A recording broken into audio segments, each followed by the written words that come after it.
French scientist Pascal Cotte says there is a hidden painting behind the Leonardo da Vinci masterpiece. After 10 years of analyzing the painting, has no traces of the Mona Lisa's enigmatic smile. For more than 500 years, the Mona Lisa has fascinated the world with her mysterious smile and countless secrets. But what if the painting we know today isn't the whole story? After a new scientific examination, researchers believe they may have found evidence of a hidden portrait beneath Leonardo da Vinci's famous masterpiece. He claims he has uncovered 3 paintings beneath Mona Lisa, each showing a different woman. Could an earlier version of the Mona Lisa still be hiding under the paint, or is there another explanation? Join us in this video as we unveil the details. The discovery has reignited one of art history's greatest mysteries, and the evidence is more surprising than you might think. A discovery hidden beneath a masterpiece. In 2004, the Louvre gave French scientist Pascal Cotte a rare opportunity that very few people have ever received. He was granted special access to the Mona Lisa, so he could examine the painting in ways that had never been possible before. What began as a scientific study soon turned into a years-long investigation that would eventually challenge one of the biggest assumptions in art history. For more than a decade, Cotte used a powerful multispectral camera to shine intense light across the surface of the painting. By carefully measuring how the light reflected from each layer of paint, he created detailed maps showing what lay beneath the visible image. Using a process he developed himself, known as layer amplification method, he digitally reconstructed the hidden layers buried under Leonardo da Vinci's famous brushstrokes. When Cotte finally revealed his findings, the art world was stunned. According to his research, another portrait lies beneath the Mona Lisa we see today. This hidden woman appears seated in a similar pose, but looks off to one side instead of directly at the viewer. Unlike the familiar smile that has fascinated people for centuries, this figure shows no smile at all. Cotte believes this hidden portrait is the real Mona Lisa, challenging the long-held belief that Leonardo painted Lisa Gherardini, the wife of a wealthy Florentine silk merchant. Most historians agree that Leonardo painted the Mona Lisa for sometime between 1503 and 1517 while working in Florence before taking the painting with him to France. Beyond those basic facts, however, the story behind the masterpiece has always remained uncertain. Some researchers believe Leonardo painted more than one version, while others have suggested entirely different models, including Princess Isabella of Naples, an unknown noblewoman, Leonardo's own mother, or even one of his male assistants. At a press conference in Shanghai, Cotte presented even more surprising discoveries. Besides the hidden seated woman, his analysis revealed the faint outline of another figure with a larger head, bigger hands, a wider nose, and smaller lips. He also reported finding what appeared to be a Madonna-like image wearing a pearl headdress beneath the painting's visible layers. Speaking about his work, Cotte said the discoveries completely change how we should understand Leonardo's masterpiece. He explained that after reconstructing Lisa Gherardini's image, he realized she looked nothing like the woman displayed in the Mona Lisa today. In his view, they are simply not the same person. The Louvre has chosen not to comment publicly on these claims, but many art experts quickly weighed in. Martin Kemp, a former art history professor at the University of Oxford, praised Cotte's advanced imaging techniques, but rejected the conclusion that another portrait exists beneath the painting. Kemp remains convinced that the Mona Lisa truly depicts Lisa Gherardini. Others see things differently. Art historian Andrew Graham Dixon, whose documentary explored Cotte's research, believes the findings deserve serious attention. Speaking to the BBC, he called the discovery one of the greatest art stories of the century. He even suggested that museums might one day have to reconsider the painting's very identity. The Mona Lisa has inspired mysteries for centuries. Some once argued that the painting had been trimmed after Leonardo's death, removing columns that originally framed the figure, although many historians now believe later artists simply added those columns in copies. Other mysteries remain. The Isleworth Mona Lisa, discovered before World War I, shows another young woman with a similar smile, while at least 8 known nude versions have fueled speculation that they were copied from a lost original by Leonardo himself. Whether any of these theories are true remains one of art history's greatest unanswered questions. But if that's true, who is the woman everyone actually sees? Let's find out. Who is the woman in the Mona Lisa? If Pascal Cotta's discovery is correct, it raises an even bigger question. If the famous woman in the Mona Lisa is not Lisa del Giocondo, then who is she? Surprisingly, historians have been asking that very question for hundreds of years, and the answer has never been completely settled. The name Mona Lisa itself is based on the long-standing belief that the painting shows Lisa del Giocondo, although no one can say with complete certainty that this is really her. Much of this belief comes from the writings of Renaissance art historian Giorgio Vasari. In his biography of Leonardo da Vinci, published in 1550, he wrote that Leonardo painted a portrait of Lisa, the wife of wealthy Florentine silk merchant Francesco del Giocondo. The title also has an interesting history. In Italian, Mona is a respectful way of addressing a woman, similar to saying "my lady" or "madam." Over time, the word was shortened, eventually giving us the familiar title Mona Lisa. In Italy, however, the painting is more accurately called Mona Lisa, while another famous name for it is La Gioconda. That title is a clever play on Lisa's married surname, Giocondo, while also meaning cheerful or joyful. According to the traditional story, Lisa del Giocondo came from the respected Gherardini family of Florence and Tuscany. Historians believe her husband may have commissioned the portrait to celebrate their family's new home and the birth of their second son, Andrea. If that story is true, the painting began as a personal family portrait before becoming one of the world's greatest masterpieces. Even so, the evidence is not as straightforward as many people assume. Vasari wrote his account more than 30 years after Leonardo's death, meaning he was relying on information gathered long after the painting was created. Another clue comes from Leonardo's assistant, Salai. When he died in 1524, records listed a painting called La Gioconda among the works he inherited from Leonardo, adding another piece to the puzzle. Then, in 2005, researchers uncovered an exciting discovery. A scholar at Heidelberg University found a handwritten note in the margin of an old book printed in 1477. The note, dated October 1503, was written by Agostino Vespucci, a man who lived during Leonardo's lifetime. In it, Vespucci compared Leonardo to the famous Greek painter Apelles and mentioned that Leonardo was working on a portrait of Lisa del Giocondo at that very time. Many experts saw this as one of the strongest pieces of evidence supporting the traditional story. A Louvre representative even stated that Leonardo was, indeed, painting a portrait of Lisa del Giocondo in 1503. However, he also admitted there is still no absolute proof that this portrait is the very same Mona Lisa displayed in the Louvre today. That uncertainty has kept countless other theories alive. While modern scholars generally agree that Lisa del Giocondo is still the most likely subject, Isabella d'Este is often considered the strongest alternative. Over the years, researchers have also suggested Isabella of Aragon, Cecilia Gallerani, Costanza d'Avalos, Pacifica Brandano, Isabella Gualanda, Caterina Sforza, Bianca Giovanna Sforza, Leonardo's assistant Salai, and even Leonardo himself.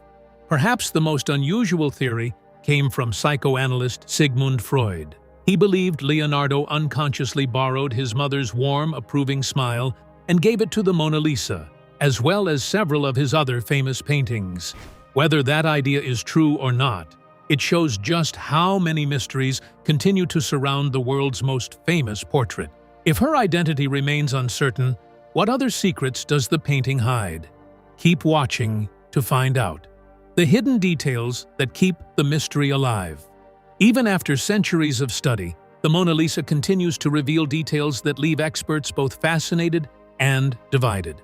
Every part of the painting, from the woman's expression to the distant landscape behind her, has inspired new questions and countless theories. At first glance, the woman closely resembles many Renaissance paintings of the Virgin Mary, who was widely seen as the perfect example of womanhood during Leonardo's time.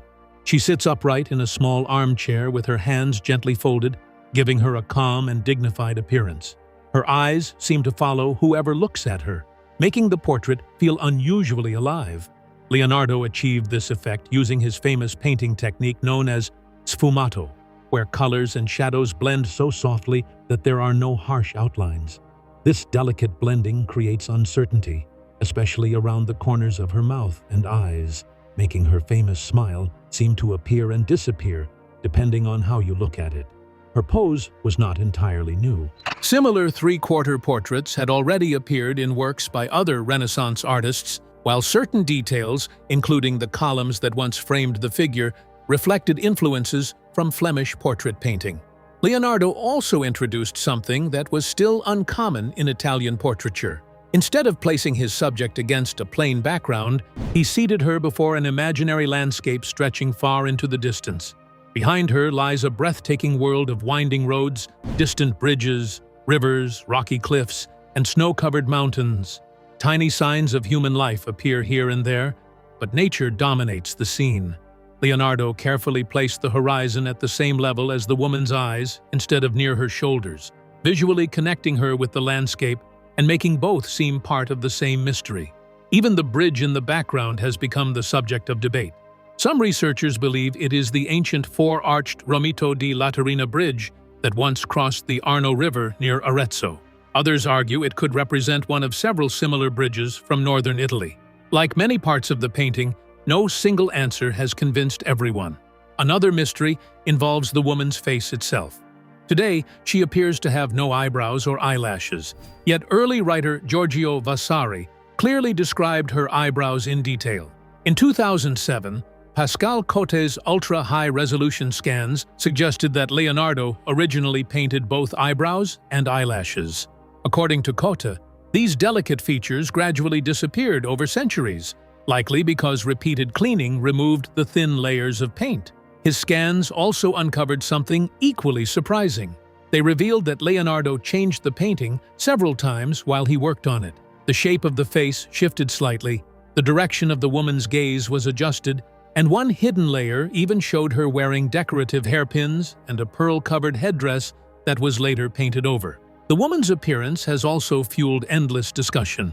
Leonardo may have painted her exactly as she looked, even though many modern viewers do not consider her exceptionally beautiful by either Renaissance or today's standards. Instead, her quiet expression and lifelike presence may have been what fascinated Leonardo most. The landscape has inspired just as much debate. Some scholars have argued that its style shows the influence of traditional Chinese landscape painting, although many historians remain unconvinced because strong evidence has never been found. Others have searched for real locations hidden within the scenery. In 2008, researchers suggested that the background closely matches parts of Italy's Montefeltro region. More recently, geologist and art historian Anne Pizzorusso proposed that several landscape features closely resemble the area around Lecco on the shores of Lake Como. Scientists have even studied the famous smile itself.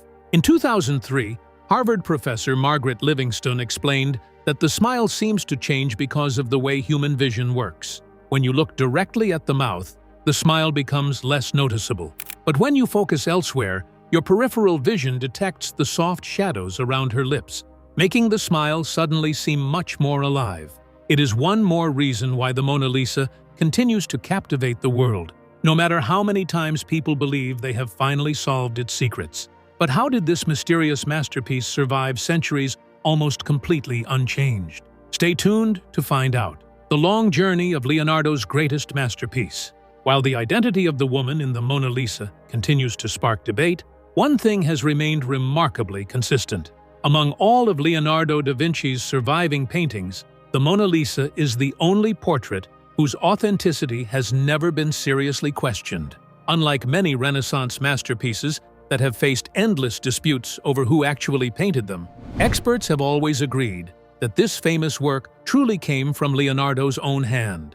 Even so, exactly when he painted it remains far less certain.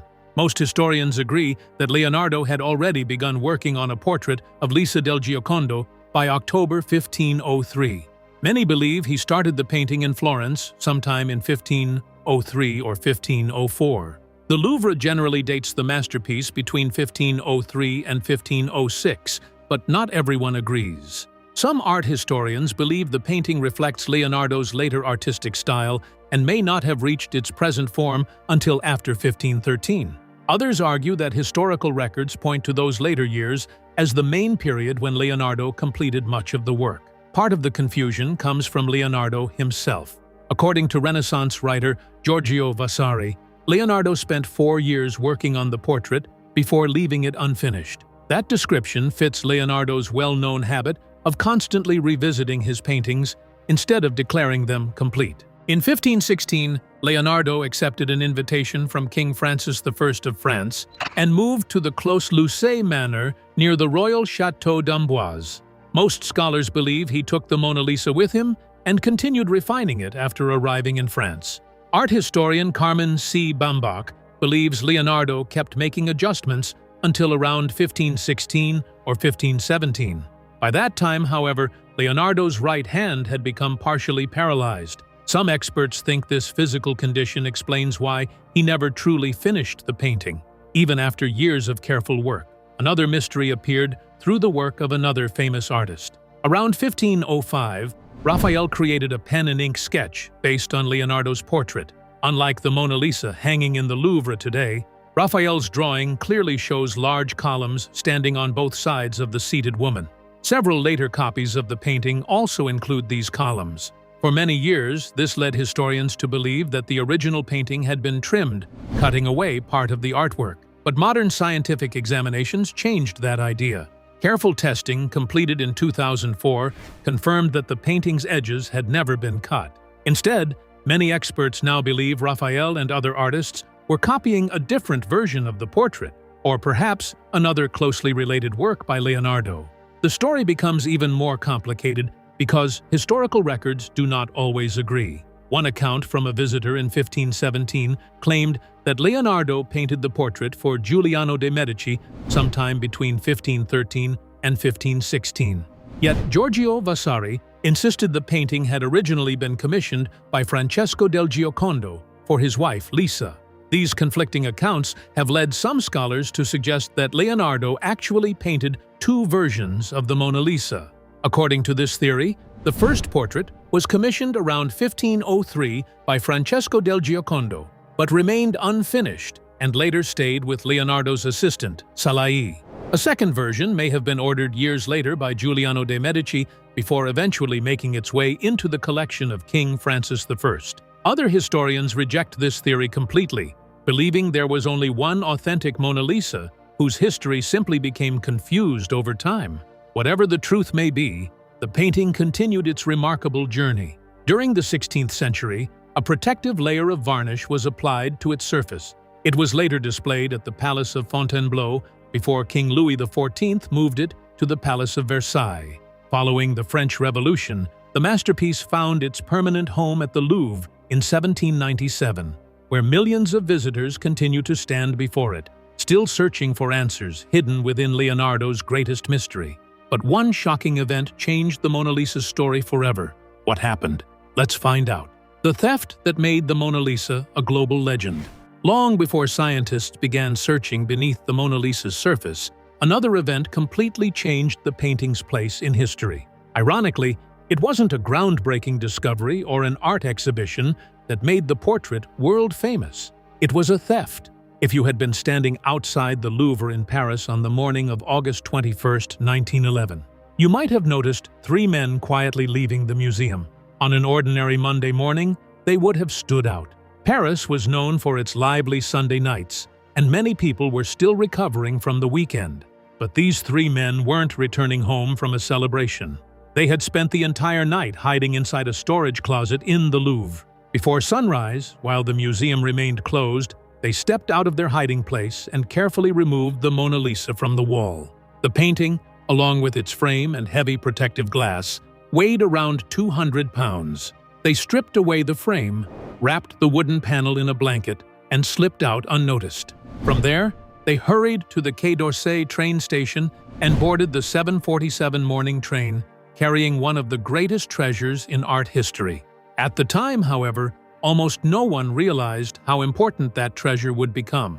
Although Leonardo da Vinci had painted the Mona Lisa centuries earlier, It was far from being the world's most famous painting. Art critics had only begun praising it as a Renaissance masterpiece during the 1860s, and that admiration was largely limited to artists, historians, and intellectuals. Inside the Louvre, it wasn't even considered the museum's biggest attraction. Even more surprising, the theft wasn't discovered immediately. Nearly 28 hours passed before anyone noticed the painting was gone. The first person to raise the alarm wasn't a museum employee, but a still-life painter who regularly set up his easel inside the gallery. He wanted to paint the room, but realized the Mona Lisa was missing. At first, he assumed museum photographers had temporarily removed it, since many artworks were being taken to the roof for photographs because early cameras required strong natural light. Eventually, the artist convinced a museum guard to check with the photographers. The guard soon returned with shocking news. They didn't have the painting. In that instant, everything changed. The Louvre announced the theft, and newspapers around the world exploded with headlines about the missing masterpiece. What had once been simply another admired Renaissance painting suddenly became an international obsession. The disappearance embarrassed France and sparked one of the biggest criminal investigations of its time. Rumors spread almost immediately. Some people believed wealthy American collectors had secretly arranged the theft to add the masterpiece to a private collection. Businessman J.P. Morgan was even mentioned as a possible suspect. At another point, the young Pablo Picasso found himself questioned by police. As political tensions between France and Germany continued to rise before the First World War, others even claimed that Kaiser Wilhelm II had secretly ordered the theft. When the Louvre finally reopened after a week-long closure, enormous crowds rushed through its doors. Among the visitors was writer Franz Kafka, but people weren't coming to admire the Mona Lisa. They came to stare at the empty space where it had once hung. The bare wall became a symbol of national embarrassment and one of the most talked-about sights in Paris. Meanwhile, the thieves had disappeared without a trace. The group consisted of 3 Italians, brothers Vincenzo and Michele Lancelotti, along with their leader, Vincenzo Peruggia. Ironically, Peruggia had previously worked at the Louvre, installing the very protective glass cases designed to keep valuable paintings safe. That inside knowledge made the theft much easier to carry out. Peruggia hoped to sell the stolen masterpiece, but the enormous publicity quickly made that impossible. Within days, newspapers were offering rewards, and the entire world was watching. Afraid that trying to sell the painting would lead straight to his arrest, Peruggia hid it inside a false bottom trunk in his small Paris boarding house, where it remained untouched for more than 2 years. Finally, after 28 months, he traveled to Florence and contacted an art dealer hoping to sell the painting. The dealer immediately became suspicious and asked the director of a respected Italian gallery to examine it. When they checked the back of the wooden panel, an official Louvre stamp confirmed that it was the genuine Mona Lisa. Rather than paying Peruggia, they told him to leave the painting with them while they arranged his reward. Believing everything was going according to plan, he returned home. Less than an hour later, police officers knocked on his door and arrested him. During his trial, Peruggia insisted he had acted out of patriotism. He claimed Napoleon had stolen the Mona Lisa from Italy and that he simply wanted to return it to its rightful home. History tells a different story, since Leonardo himself had taken the painting to France. But Peruggia's explanation won him considerable sympathy in Italy.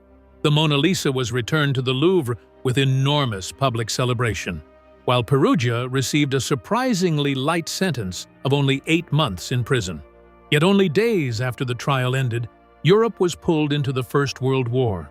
Overnight, headlines about a stolen painting disappeared, replaced by news of a conflict that would change the world forever. Still, the theft had already accomplished something remarkable.